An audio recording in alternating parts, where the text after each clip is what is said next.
APG, la différence, elle est là. Elle est que nous, on déteste personne. Tu vois, nous, toi, si tu veux te faire, on dénonce ta religion, mais on déteste personne. Voilà, bande de frustrés. Gros, APG, si tu veux que Dieu t'éloigne de nous, il faut pas que tu pries ce Dieu-là, parce que vive l'Algérie, et on vit ici, et on vit mieux que vous, et on vous ken. Celui qui est pas d'accord, qui vient dans la vraie vie nous me le dire. Vous croisez alors des Arabes pourquoi tu veux coloniser la France? Vous croisez des Arabes dans la journée, Tu viens de me dire, on va vous coloniser. Tu viens de me dire, toi, t'habites pas en Algérie. Je connais le français des Algériens, donc tu vas pas me le faire. Je suis linguiste, je connais les Français, je connais les Algériens qui habitent en France, et je connais qui naissent en France. Voilà. Toi, t'es de l'Algérie, de la banlieue, tu sais, du 9-3. C'est ça ton Algérie à toi. Donc dégage. Et c'est comment que tu vas coloniser la France? Tu peux nous expliquer si ce n'est pas avec le terrorisme? Vas-y, dis-moi ta méthode. On va bien gratter la France et on va rentrer chez nous. T'inquiète pas, nous on achète des pavillons au bled et on construit. On vous laisse gratter votre RSA, gratter votre chômage. Voilà, vous vous lancez le matin, vous prenez même pas votre douche, vous lancez un live pour parler des Algériens. Oh là, vous êtes des ouf, vous. Sur le Coran, vous êtes des ouf. Ouais, je suis algérien, c'est un problème. C'est un problème. T'as un problème, je suis algérien. T'as un problème avec les Kabyles et les Algériens? C'est ça le truc que t'as en fait? T'as un problème avec les Kabyles aussi? Les Kabyles, les hommes. Ouais, bah alors ferme ta gueule et voilà. Parce que tu sais quoi, regarde, je vais t'expliquer. La communauté kabyle, elle déteste que les gens viennent les défendre pour rien. Parce que nous, on est des hommes, on est pas comme toi. On n'est pas les gens à pleurer. Pourquoi tu montes pas ta cam? Attends, c'est un lâche, il peut même pas montrer ton visage. Pourquoi tu montes pas ton visage, APG? Pourquoi tu te caches? Mais moi, vous êtes des ouf ou moi? Mais moi, il est... Vas-y. Vous êtes des ouf. Je parle chinois, moi. Ça, il parle chinois. Ching chong ping pong bang bing dang bang. Je parle pas ching chong ping pong, pas sur mon profil. Bonjour Cécile, ça est dégagé. T'as rien dit d'important. T'es connu. Salut Cousin.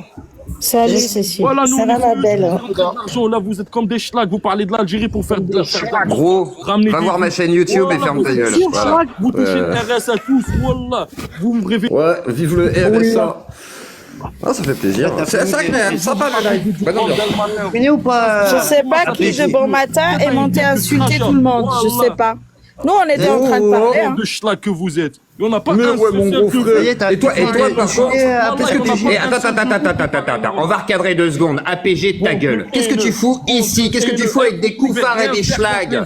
Qu'est-ce que tu passes ta journée à écouter des koufars et des schlags, espèce de schlag, espèce de koufar, futur apostat, et ferme ta gueule, espèce de woke, espèce de censeur, espèce de wokiste, de gauchiste de merde. Va taper ton crack, toi. Wallah, t'es en manque. Tu veux que je t'en vende? T'en veux? T'en veux une dose? Ça, il s'arrête pas d'insulter. D'ailleurs, il vient nous dire, je vais coloniser la France. Pourquoi vous parlez des Algériens? Bah, ta gueule, c'est pour ça. Le jour où vous allez enlever cette idée de votre tête, on va arrêter de parler. Cécile, bonjour. Salut ma belle. Bah, tu m'as fait tomber de mon lit. Bon, mais c'est comme d'habitude. Ouais, non, mais je pense que même si tu as bien fait de le virer, je pense que c'est bien que tu laisses le son de la voix de ce genre d'individu quand même. C'est bien que tu les laisses un petit peu parler parce que ça permet de bien entendre leurs paroles. Ça permet de bien entendre leur but, parce qu'il se cache pas le gars. Hein. Donc je pense que c'est important que les gens prennent effectivement bien conscience du genre d'individu qui est à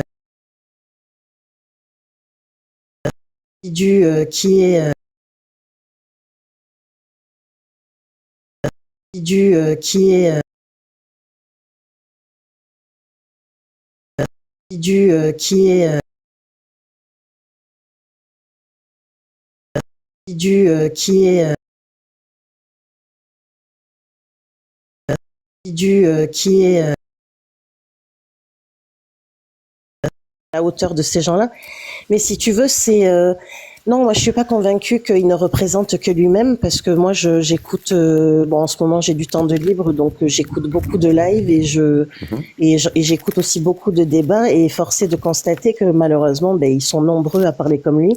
Alors effectivement, on est tous derrière nos téléphones et moi je suis convaincue que les réseaux sociaux ça ne fait que révéler le vrai visage des gens parce que cet anonymat justement ça rend plus con.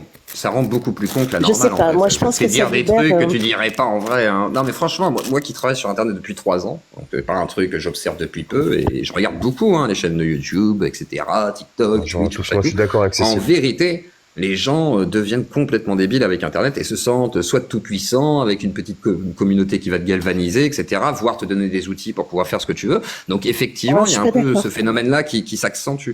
Ah, je pense que ça joue beaucoup là-dessus. Et non, je suis pas d'accord. Je suis pas d'accord. Je t'explique pourquoi, Zokyo, je suis pas d'accord. Moi, tu vois, ce genre de personnage, il me fait penser, tu sais, un peu quand t'as certains jeunes, tu sais, qui se retrouvent avec une voiture très puissante.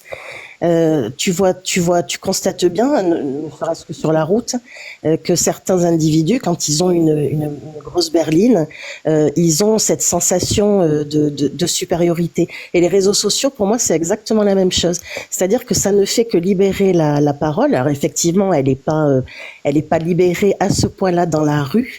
Mais l'anonymat du téléphone permet justement à ces gens d'exprimer réellement le fond de leur pensée. Donc moi, je trouve que les réseaux, justement, ça ne fait que libérer la vraie personnalité des gens.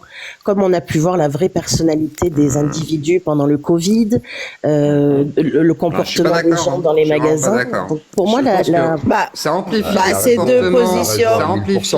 Regarde le nombre d'incivilités. Ça amplifie. Non, Zioclo, ça fait dire la vérité, c'est tout. Idiots des comportements dans la vie de tous les jours. Elle a complètement raison. C'est de pire en pire, les incivilités. C'est de pire en pire. Mais est-ce que c'est les mecs qui sont sur TikTok et qui disent des conneries? Tu vois ce que je veux dire? Non, mais TikTok a libéré la parole dans les deux sens. C'est-à-dire que tu vois ces gens-là qui s'expriment aujourd'hui sur TikTok, mais c'est pareil, tu vois aussi des racistes qui s'expriment sur TikTok. Ça a libéré la parole. Ils s'exprimaient avant aussi sur YouTube. Les médias, les réseaux sociaux existent depuis un moment. Non, mais d'accord avec Cécile. Ils sont très représentatifs de la société. D'accord. Mais alors là, vous êtes sur TikTok, vous découvrez du coup ce côté un peu parasocial par le biais de l'interactivité et des lives, etc. Mais c'est quelque chose qui est là depuis très longtemps. Periscope, enfin, je veux dire, on n'est pas à la découverte. On n'est pas à la découverte de ce que c'est. Oui, mais du coup, Periscope, tu vois, c'est exactement l'exemple de qu'est-ce qui accentuait justement la bêtise, on va dire, c'est ce côté interaction directe, communautaire, qui amène à aller toujours plus loin. Internet. Ça fait une dizaine d'années environ. Non, ça fait une dizaine d'années. Moïse, je suis sur Internet depuis que j'ai l'âge de 15 ans. La vérité, ça fait quand même plus longtemps que 10 ans. Alors écoute, je vais te dire un truc. Moi, la première, écoute, regarde. Moi, je suis né sur le territoire français. J'ai jamais entendu des sales juifs. J'ai 54 ans. Je les ai entendus. Jamais entendu? Non, honnêtement, à l'école, jamais. Dans la rue, jamais. C'est pour ça que ça m'énerve quand on dit que la France est raciste. C'est un truc qui m'excite, vraiment, pour le coup. Et tous mes copains. La France et l'antisémitisme, il y a une histoire quand même assez vieille, quoi. C'est pas un truc qu'on découvre depuis hier. L'histoire des années 40, Zioclo, il y a eu des choses après. L'histoire des années 40, d'abord, toute la France n'était pas collaboratrice, déjà, pour commencer. Et la France, c'est ce que je dis. C'est juste qu'on a une grande population catholique et que le catholicisme a été, s'est démontré fortement antisémite à maintes reprises. Et que, effectivement, il y a toujours eu, voilà. Il y a toujours eu l'antisémitisme, c'était pas un antisémitisme. Ça a toujours existé, même dans tous les pays du monde, même aux États-Unis, il y a l'antisémitisme, c'est quelque chose qui a toujours existé depuis l'avènement du christianisme. Mais quand même, moi je te dis, j'étais dans les quartiers, c'est-à-dire que vraiment, moi on était tous mélangés, français de pure souche, musulmans, juifs. On n'a jamais eu de problème. Franchement, on n'a jamais eu de problème. Ça, moi je dis. Les problèmes, ils ont commencé il y a 25 ans. Voilà, il y a à peu près 25 piges en France. Il y a une partie de la France qui a commencé à se radicaliser. Moi, j'ai une date très précise. Attends, Zioclo. Juste parlez pas en même temps, s'il vous plaît, parce que comme ça, on entend personne. Ça marche. J'ai une date, moi, très précise, et vous allez me dire si vous êtes d'accord. Ça peut être intéressant. C'est parti en vrille, et que tout le monde a commencé à se sentir soit obligé de défendre, ou soit de se galvaniser. Et cette date, c'est le 11 septembre 2001. C'est vrai que c'est. Ouais. Oui, par rapport aux musulmans, je suis d'accord. Non, il y a la musulmans, les juifs et. 95, il y a déjà eu des attentats en France. N'oubliez pas. Ça n'a pas marqué autant. Juste, j'essaye par rapport à ce que j'ai dit. On a parlé de la radicalisation en France. Donc, Eh bien, en France, ça existait en même temps que la décennie noire, dans les années 80. En 95, il y a eu un attentat ou pas? Je dis pas que c'est le contraire, mais ça a commencé avant. Je pense qu'il y a eu plus de peur. Il y a eu plus de peur au 11 septembre, effectivement, et il y a eu une sorte de prise de parti à ce moment-là réelle. Une seconde. Il faut me laisser finir, s'il te plaît, Touda. Il faut me laisser finir. Tu vois, j'ai dit 2 mots. Donc, je redis. Cette fameuse date, pour moi, c'est le 11 septembre 2001. Et là, cette date, ce n'est pas le début de la radicalisation en France. C'est la date qui a intensifié la radicalisation en France. Voilà ce que je voulais dire. Merci. Non, mais c'est pas bête ce qu'il dit, parce que c'est pas con. Non, ça oui, je suis d'accord. Voilà, c'est pour ça. C'est pas le début. Non, mais j'ai entendu le début, c'est tout. Il y avait beaucoup de gens qui détestaient. Excusez-moi, je termine pour terminer. C'est pour ça. C'est bon, ça boit. Non, mais souvent, laisse aller jusqu'au bout et puis après c'est vrai, c'est mieux. On gagne 10 secondes et comme ça, on gagne tout le monde. Oui. Bah, il y a Cécile, je sais pas si elle avait fini de parler. Parce que quand vous faites des ping-pong comme ça, il y en a qui parlent pas. Moi, je suis convaincue que les réseaux ne font que libérer la parole des gens. Moi, je prends pas les gens pour des enfants. Je veux dire, moi, j'assume tout ce que je dis. Je pars du principe que les individus qui sont en face de moi en font de même. C'est juste que le format permet de se lâcher un maximum, quoi. Donc moi c'est mon opinion. Oui, je suis convaincue que c'est parfaitement assumé ce genre de propos. De toute façon, je l'entends toute la journée. Donc voilà, c'est tout ce que j'avais à dire, Touda. Merci Cécile. Non mais l'autre il monte pour nous reprocher pourquoi vous parlez des Algériens alors que je rappelle le contexte parce qu'il y a un vrai problème de compréhension en fait. Moi je diffuse une vidéo de haineux envers Adela pour montrer ce que vivent les apostates en fait. On fait des lives sur elle que personne ne va signaler d'ailleurs parce qu'on s'en fout d'eux. Nous on avance mais eux ils font des lives sur nous. Donc il faudrait quand même voir ce qu'ils disent. Que de la haine, des mensonges. C'est cette dame qui a dit elle a dit, Adela a dit. Donc comprenez. La musulmane, comme ça vous situez la chose parce qu'on parle du sujet. La musulmane sur TikTok, elle dit à ses abonnés qui montaient un par un pour insulter Adela. Voilà, pour récupérer quelques hasanat d'Allah, n'est-ce pas? Donc, live de haine, elle dit, vous voyez ce qu'elle a dit? Elle essaie de dire que Adela dit que tous les Algériens sont racistes. Qu'est-ce qu'il fait le monsieur qui est monté, avec qui tu discutais yeux clos? Qu'est-ce que c'est que ça? Vous, dès le matin, vous dites que tous les Algériens sont terroristes. Tu vois là, ça pour moi c'est grave. C'est très grave. Oui, il faut comprendre de quoi on parle avant de monter et insulter directement. Mais ils sont comme ça, hein, c'est les musulmans. Ils montent, c'est insupportable. Alors je sais pas. Ouais, mais regarde, Touda. Moi, je vais prendre mon esprit critique, comme d'habitude. Je suis un peu zététicien sur les bords et donc casse-couille aussi en tant qu'ascendant. Et ben, je me dirais, les réseaux sociaux, c'est ça. C'est-à-dire, en gros, tu dis une connerie. T'es dans un live, tu dis un truc, même si c'est pas une connerie. D'ailleurs, c'est un fait. Mais la personne arrive au milieu du truc. Il prend le morceau à ce moment-là. Lui, il est persuadé que t'as dit des grosses dingueries. Il est pas d'accord avec toi. Déjà, il t'aime pas de base. Et ben, forcément, ça va biaiser, on va dire. Toute son interprétation, même sa compréhension des choses, hein, et des fois on tombe sur des cassos, hein, on peut le dire, donc du coup ils comprennent pas grand-chose à la situation pour certains, et c'est le problème d'ailleurs, c'est le problème d'internet aussi, de la consommation des médias aussi, hein, c'est compliqué, et là-dessus je suis d'accord avec toi qu'il y a un harcèlement quotidien qui est fait autour des apostates surtout, c'est-à-dire pas forcément les apostats hommes. Bizarrement, quand la critique vient des hommes, on les menace un petit peu, mais ça reste, on va dire, bon enfant, on reste entre garçons, on rigole, on s'envoie des fions, mais par contre c'est vrai que sur les femmes il y a beaucoup plus d'intimidation et de volonté d'éviter qu'elles parlent, quoi. Donc là-dessus je suis plutôt d'accord. Mais moi, personnellement, ce que tu disais sur les années noires en Algérie, moi, ça a énormément changé ma perception des Algériens. Je vous dis la vérité parce que j'ai une formation d'historien, donc je suis pas un spécialiste de la guerre d'Algérie, hein, mais j'ai un peu étudié de manière personnelle. Et j'avais tendance à me dire que, bon, je pouvais comprendre quand même parce qu'il y a eu beaucoup d'exactions en Algérie pendant la guerre, ça fait partie des guerres, mais bon, les Algériens, ils ont quand même vécu des trucs pas simples. Mais quand ils ont commencé à se massacrer entre eux, un frère qui assassine un autre frère, très honnêtement, moi, j'ai commencé à comprendre plein de choses. Alors qu'avant, j'étais un petit peu dans la niaiserie. Donc, parce qu'on peut, On peut se heurter à une population, on peut se heurter à un peuple, on peut même combattre un peuple à travers l'histoire de l'humanité, mais quand un peuple se massacre lui-même, ben, ça nous emmène quand même dans des sphères d'horreur qui sont rarement atteintes, quoi. Enfin, demain, je peux rentrer en guerre avec mon voisin, mais je vais pas tuer ni mon frère à moi, ni ma sœur à moi.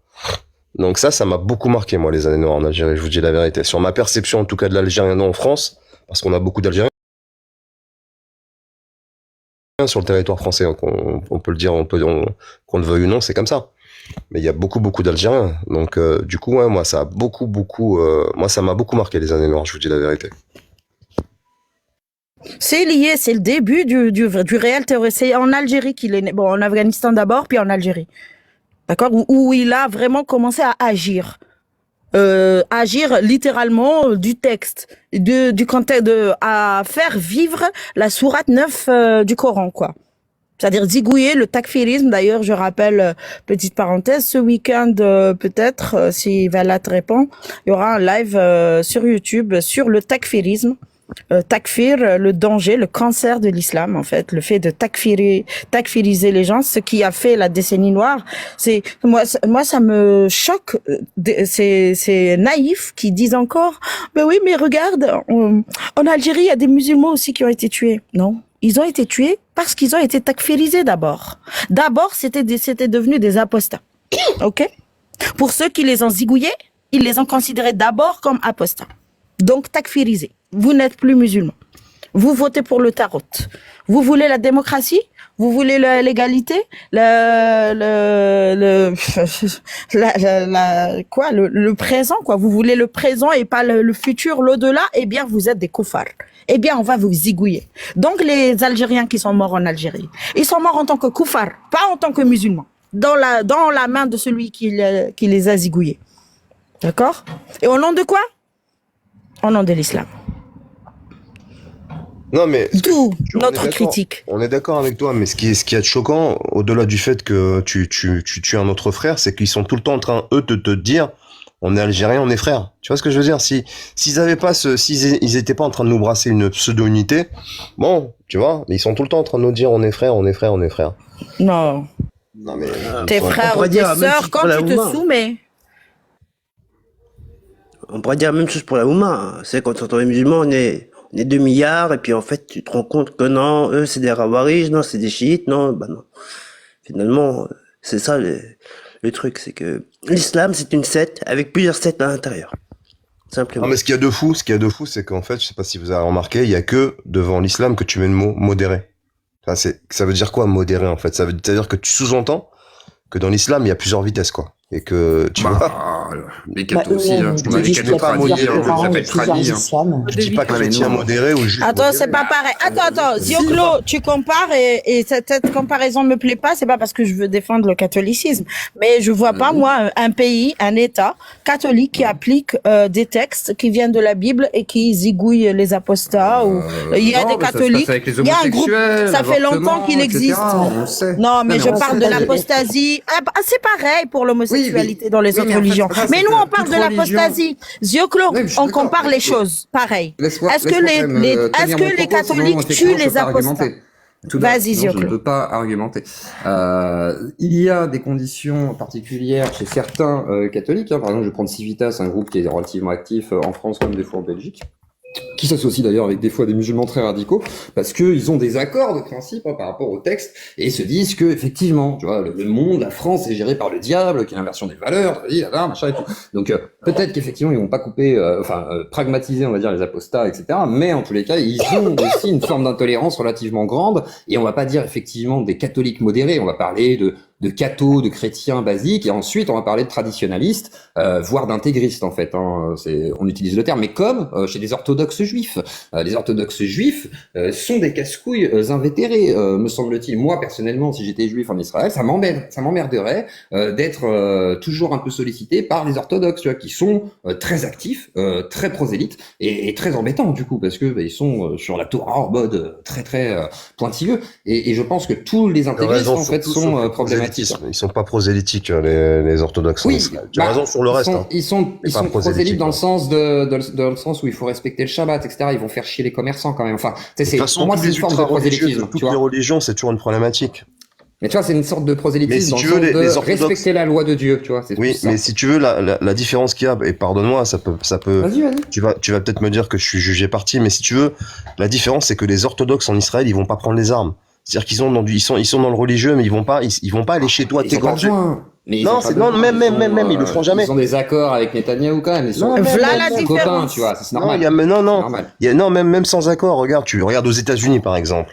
Aux États-Unis, il y a des orthodoxes qui sont quand même très religieux, tu vois. Et ils peuvent avoir des problèmes avec certaines communautés. Tu les verras jamais agresser. Alors il peut y avoir des mots qui partent, mais jamais de coups. Ils vont pas. Ils ont pas de sang sur les mains. Il y a eu des. Non, mais tu peux ne pas les aimer. Du sang. Non, les orthodoxes, t'assures que les rabbins orthodoxes jusque-là. Israélites, ils ont pas de sang sur les mains.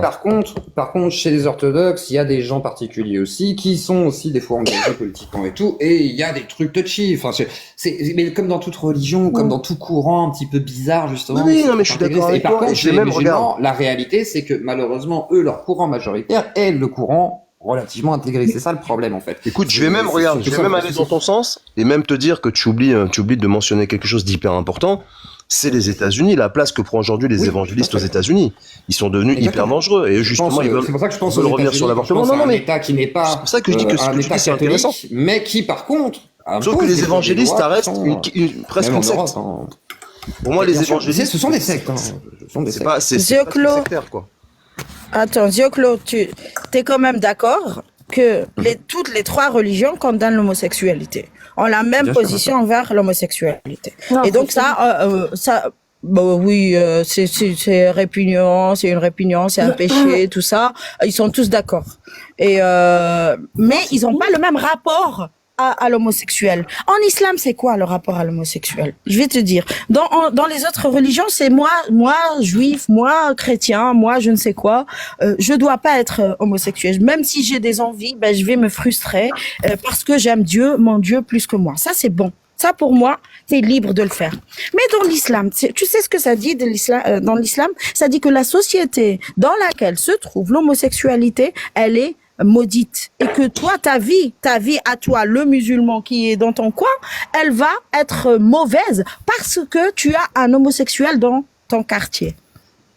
Ça, c'est différent. Ça, c'est un argument. Là, sur l'homosexualité, parce que n'oublions pas qu'on parlait de la peine de l'apostat et de la vie des apostats aujourd'hui dans les trois religions. On est d'accord? Dans laquelle des religions, les apostats sont persécutés. Est-ce que dans le christianisme, les apostats du christianisme sont persécutés? Est-ce qu'ils sont persécutés est-ce qu'ils sont, condamnés à mort dans n'importe quel pays? Il y a déjà en islam. Les vrais cathos. C'est où qu'ils ont le pouvoir? C'est où qu'ils ont le pouvoir de créer des guillotines? C'est une blague. Voilà. Donc en islam, sache-le, il y a 6 pays qui condamnent à mort et tous les autres pays musulmans condamnent au moins à une peine de prison plus des amendes. Ou alors, voilà. Je dis juste que il faut pas. Donc tu viens nous dire oui, dans toutes les religions, j'aime pas ce discours. Mais oui, que tu l'aimes pas, je l'entends, tu vois. Non, mais je veux dire, il cache une vérité, tu caches un détail important. Ah non, j'ai rien caché du tout. Qu'est-ce qui se passe? J'ai juste mis en exergue justement toutes les aspérités, que ce soit de tous les intégrismes. Et je ne renie en aucun cas l'intégrisme religieux musulman, tu vois. Moi, je suis ni chrétienne, ni j'ai même expliqué qu'il était majoritaire dans le courant sectaire déviant, c'est-à-dire intégriste. C'est-à-dire que c'est l'un des seuls courants où le courant intégriste est majoritaire. Donc je vois pas, en fait, en quoi je minimise, ne serait-ce qu'un seul instant, son influence. Je sais, toi, t'aimes bien être dans l'entre-deux, mais des fois, ça sert à rien. Surtout quand on parle de l'apostasie. Peut-être dans l'homosexualité, on va être d'accord. Les évangélistes, ou je ne sais pas, les catholiques. Peut-être qu'il y a une minorité aux États-Unis que moi, je maîtrise pas assez, qui me menace de mort. Tu vas m'apprendre quelque chose. Est-ce qu'il y a des chrétiens qui sont menacés de mort parce qu'ils sortent de leur religion ou parce qu'ils critiquent leur religion? Ça, j'aimerais bien savoir. Je pense que t'as pas d'exemple. Moi, j'en ai plein. Je pense que ça doit exister, malheureusement.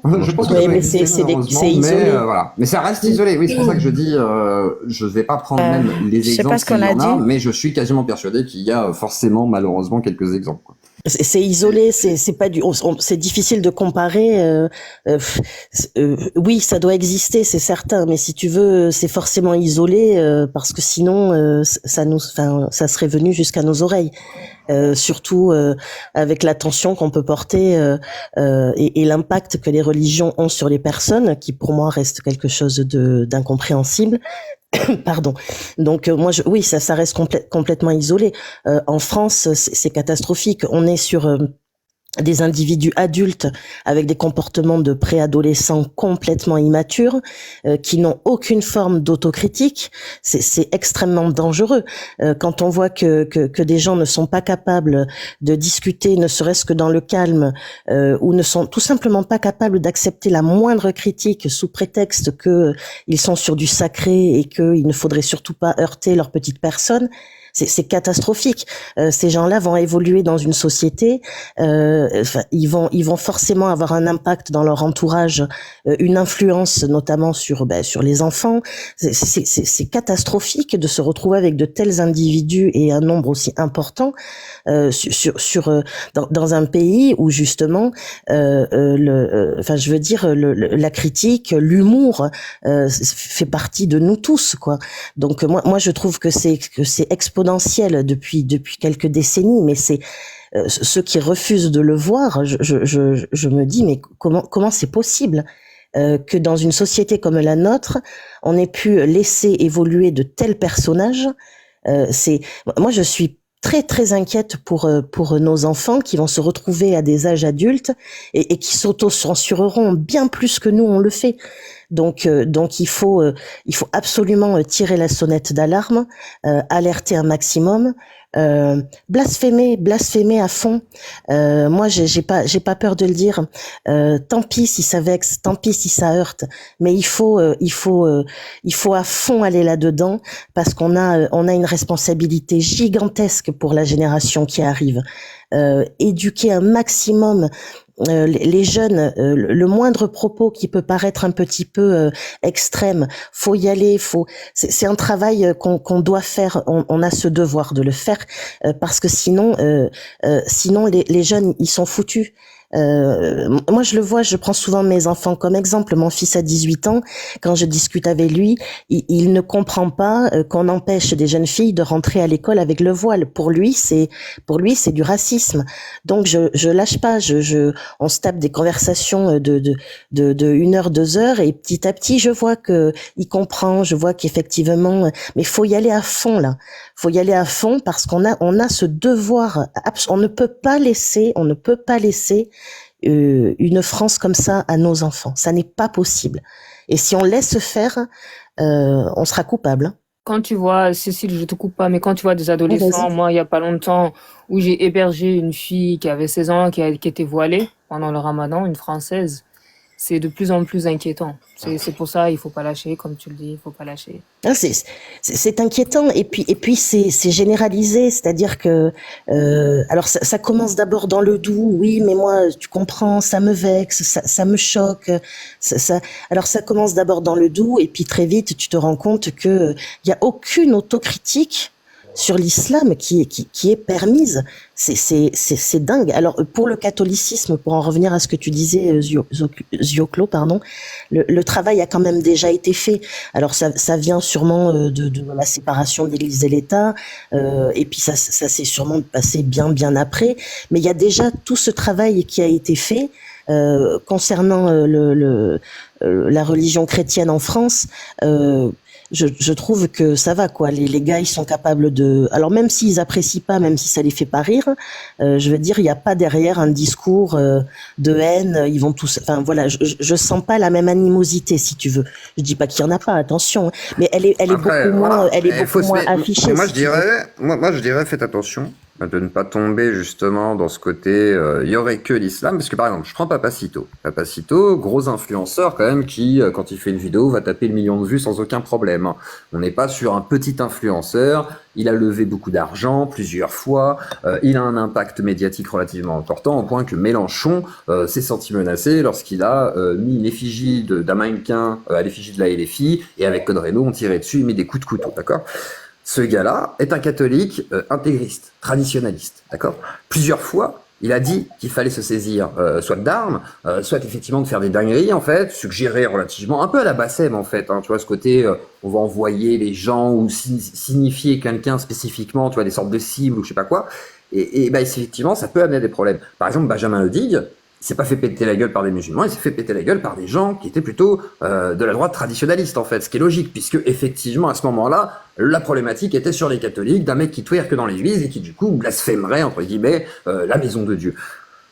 Je suis désolé, il y a des problématiques, en fait, aussi. Ça veut pas dire que, effectivement, il faut considérer que c'est plus important et plus problématique les catholiques, c'est pas ce que je dis. Je dis juste qu'il faut pas non plus oublier qu'on a aussi des problèmes avec les autres religions, quelles qu'elles soient, au moment où elles essayent d'imposer justement leur pouvoir. Mais l'islam aussi, tu vois, enfin, je ne le nie en aucun cas. Oui, mais je comprends. Et il y a une... Ton discours les met au même niveau alors qu'on a 6 siècles de différence, tu vois, Voilà, dans le rapport à l'humain. C'est ça. Exactement, puis je comprends. était au pouvoir. Ça a été critiqué le christianisme déjà de l'intérieur. Il y a Tata qui est là. Bonjour Tata. Et après, je te donnerai la parole au Cécile si tu veux répondre à Zioclo, pour faire tourner la parole. Après, je vais prendre la parole après pour donner. Ok, John Duff. Bonjour Tilda, bonjour Tata, Cécile John Duff. Ok. Bonjour Tata. Salut à toi, tu m'entends ou pas? Oui, très bien. Ouais. Ah bon, ça va. Attends 2 secondes, je vais faire taire la progéniture. Et voilà. Moi, j'écoute un petit peu tout ce qui se dit depuis tout à l'heure. Alors, on peut parler de Papacito, d'accord, qui pour moi est effectivement un extrémiste, voire suprémaciste. Il n'y a pas de problème. Mais lui n'ira jamais, tu vois, dans une mosquée tuer du musulman. Clairement. Ne t'inquiète pas pour ça, il est surveillé. Ils sont allés faire des perquisitions. Le mec, pour moi, c'est un hypocrite, je te le dis, hein, parce que de dire en permanence, oui, le christianisme, oui, on a envahi, quand il se dit lui-même qu'en fait, il ne peut pas vivre avec une femme occidentale, européenne, blanche, d'accord, il y a peut-être un petit souci là-dedans, mais c'est pas le danger de la France actuelle. Voilà, clairement, ce danger-là, il est passé, il a été écrasé, d'accord, par les Français eux-mêmes qui ont critiqué, qui ont refusé de subir les dictates de l'Église. Je suis désolée de le dire, hein, mais c'est la réalité. Beaucoup de Français à l'époque se sentaient dans l'obligation, voilà, oui, on s'est compris, Joe, se sentaient dans l'obligation de suivre les préceptes de l'Église alors qu'ils n'étaient pas en accord avec ça. Mais la religion qui pose problème en France et en Occident actuellement, c'est l'islam. Voilà, donc taper sur un personnage, pas public, mais bon, un TikToker. J'en ai plusieurs si tu veux, si tu veux j'en ai plusieurs. Ouais, mais alors attends. Mais c'est pas grave, parce que je connais ce milieu-là en fait. Je le connais ce milieu, c'est tout. Oui, à l'époque, Soral, son influence, elle était pas minime. Mais ils ont quelle influence? Ils ont quelle influence? Ils sont où étatiquement? C'est un milieu restreint, d'accord, qui n'a aucune influence sur la société française ou occidentale actuellement, contrairement. Est-ce que tu connais le bloc de la foi? Est-ce que tu connais le bloc de la foi? Laisse-moi Est-ce que tu connais le bloc de la foi? Mais laisse-la terminer, après tu parles Zioclo, parce que sinon on peut pas voir sa fin. Merci. Peut-être qu'elle veut dire quelque chose à la fin et tu réponds après.